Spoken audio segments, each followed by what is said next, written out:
সুস্থ মুরগি সফল খামার।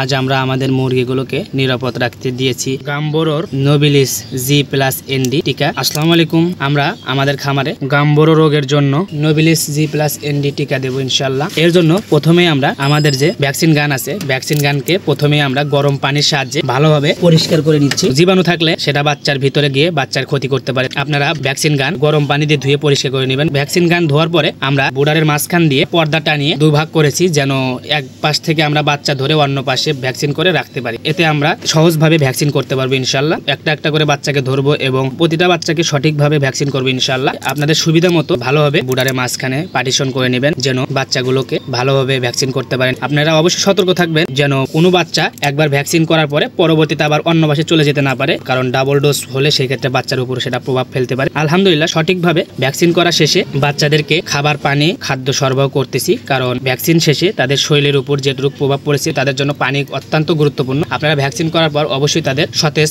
এবং বিশুদ্ধ পানি খাওয়ানোর ব্যবস্থা করবেন। এতে বাচ্চা সুস্থ থাকবে এবং ওষুধের প্রতিক্রিয়া তাদের উপর খুব কম পড়বে। ভ্যাকসিন করার কিছু সময় পর আমরা দেখলাম দুই একটা বাচ্চা একটু ঝিমাচ্ছে, কারণ ওষুধের প্রভাব তাদের উপর প্রতিফলিত হচ্ছে। এতে ঘাবড়িয়ে যাওয়ার কিছু নাই। আপনারা যারা ভ্যাকসিন করবেন কিংবা টিকা প্রদান করবেন, আপনারা টিকা প্রদান করার সময় অবশ্যই সতর্কতার সহিত এবং বৈজ্ঞানিক পদ্ধতিতে টিকা করবেন। টিকা দেওয়ার পরে বাচ্চাদেরকে বিশুদ্ধ পানি সরবরাহ করা খুবই জরুরি। অবশ্যই অভিজ্ঞ ডক্টরের পরামর্শ অনুযায়ী আপনারা বাচ্চাকে ওষুধ এবং টিকা প্রদান করবেন, অন্যথায় আপনার বাচ্চার ক্ষতি হওয়ার সম্ভাবনাই বেশি থাকে। আমাদের জন্য দোয়া করবেন। সকলে ভালো থাকবেন, সুস্থ থাকবেন। আল্লাহ হাফেজ।